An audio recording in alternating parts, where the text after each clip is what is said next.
angel of the Lord appeared to them, and the glory of the Lord shone around them. They were terrified. But the angel said to them, "Do not be afraid. I bring you good news that will cause great joy for all the people.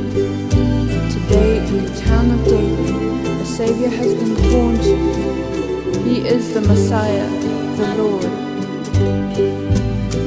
Suddenly, a great company of the heavenly host appeared with the angel, praising God and saying, "Glory to God in the highest heaven, and on earth peace to those on whom His favor is."